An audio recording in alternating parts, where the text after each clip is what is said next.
Quarta-feira, 2 de dezembro.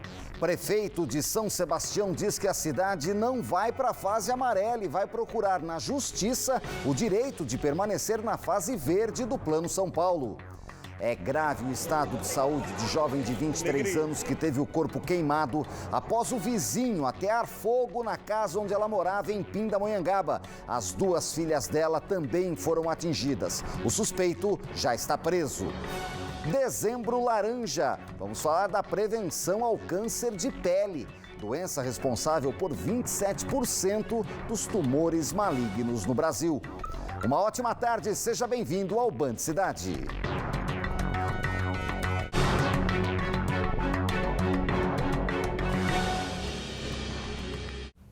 É grave o estado de saúde da jovem de 23 anos que teve 90% do corpo queimado após um incêndio criminoso na casa onde ela morava. As duas filhas dela também ficaram gravemente feridas, uma menina de 6 anos e uma recém-nascida de apenas 2 meses.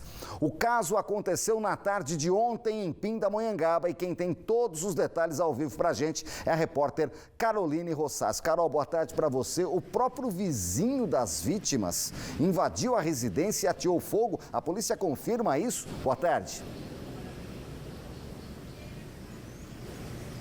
Boa tarde, Nicoline. Boa tarde a todos.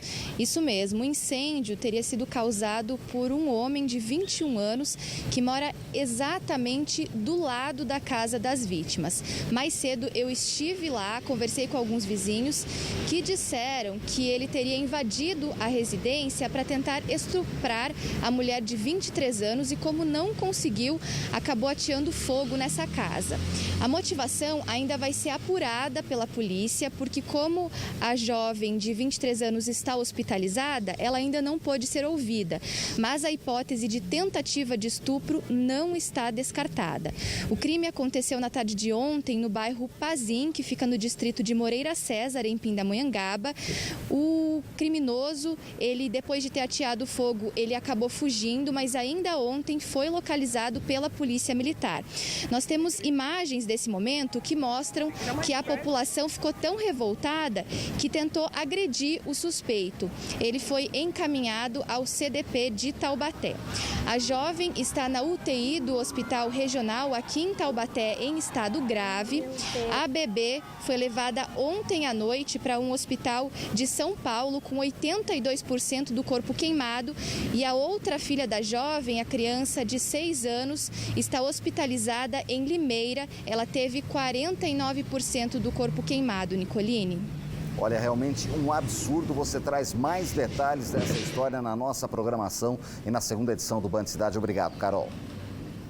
Em São José dos Campos, um homem de 40 anos foi morto no fim da tarde desta terça-feira. O crime aconteceu no bairro São Bento. A vítima estava na rua Noruega quando foi atingida por tiros. Os moradores que ouviram os disparos acionaram a polícia militar. A vítima tinha antecedentes criminais e chegou a ser detido no dia 24 de novembro por um furto qualificado. Não há pistas sobre os suspeitos do crime. A Polícia Civil agora segue com as investigações.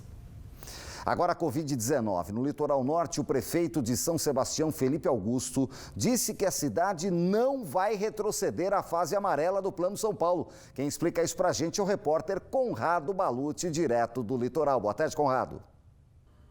Tudo bem, Nicoline? Boa tarde para você. Pois é, mesmo com a decisão importante do governador João Dória no enfrentamento à Covid-19, esse retrocesso da fase verde para a fase amarela em diversos municípios, aqui na nossa região é muito complicado quando a gente fala de um mesmo procedimento com realidades tão distintas. O Vale do Paraíba, com o Litoral Norte, com o Vale Histórico, são cidades que possuem características muito diferenciadas. Por conta disso, aqui no Litoral Norte, o prefeito de São Sebastião, Felipe Augusto, bancou que a cidade não irá retornar para a fase amarela e sim continuará na fase verde de flexibilização do Plano São Paulo contra a Covid-19. Portanto, Os comércios não terão redução no seu horário de funcionamento nem restrição quanto à quantidade de clientes. O prefeito de São Sebastião, Felipe Augusto, fez um pronunciamento nas suas redes sociais e alegou que a cidade tem combatido de forma muito eficaz a Covid-19 e, por conta disso, não há necessidade de regressar para a fase amarela neste momento. Não há nenhum tipo de previsão de fechamento de comércio ou encerramento de atividades de academias ou ainda de ambulantes e de todos os demais setores do nosso comércio local. Nós estamos apresentando no decorrer da semana os números ao Ministério Público e vamos debater ao máximo para que possamos encontrar uma solução para que o nosso comércio continue trabalhando.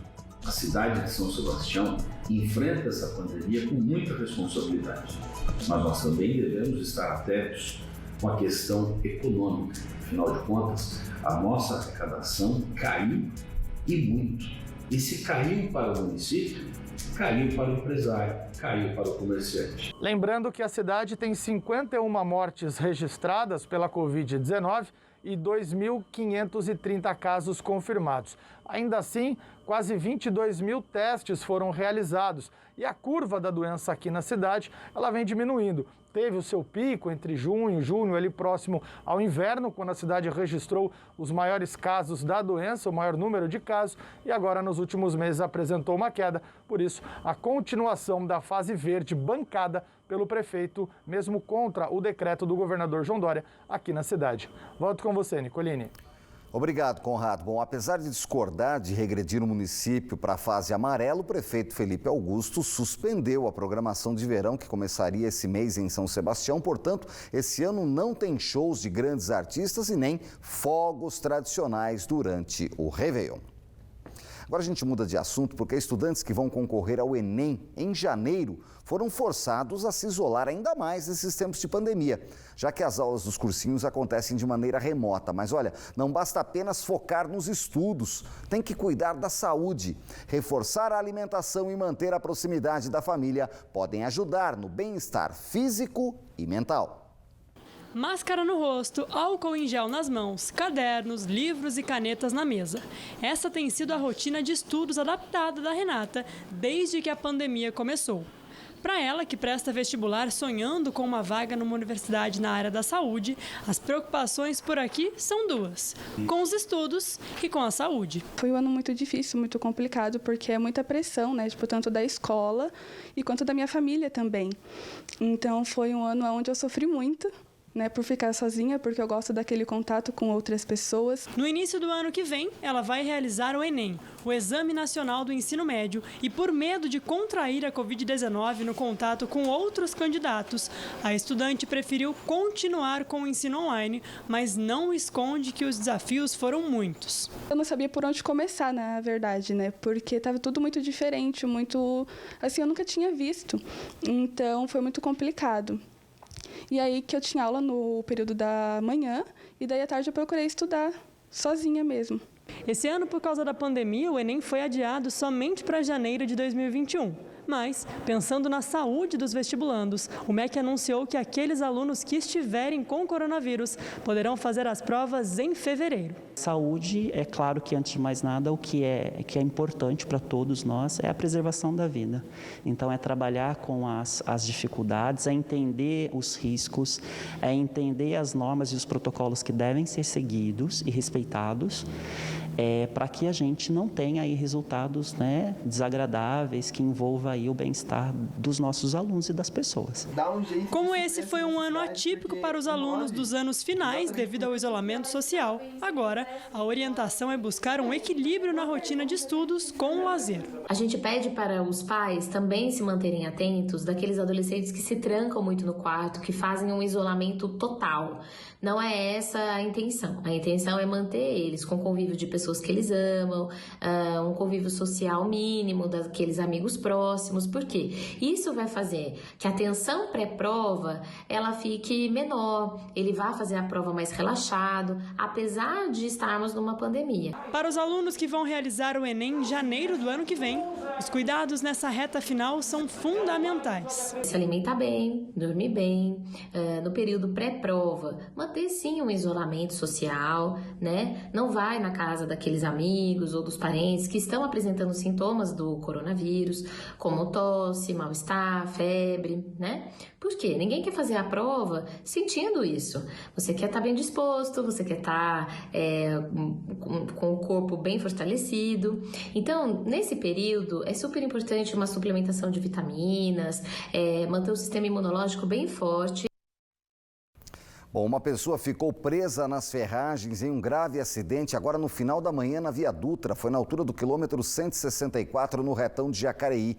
Apesar da colisão ser traseira sentido Rio de Janeiro, o acidente acabou interditando a pista nos dois sentidos. Foram 3 caminhões, 2 aí civis e esse, um caminhão do Exército. A vítima grave estava em um dos caminhões civis. 3 pessoas que estavam no caminhão do Exército tiveram ferimentos leves. O congestionamento ainda é muito grande, hein? Sentido São Paulo são pelo menos 5 quilômetros de lentidão e sentido Rio. A pista ainda não foi liberada, segue interditada e sem previsão de liberação, portanto, o motorista deve evitar a Via Dutra.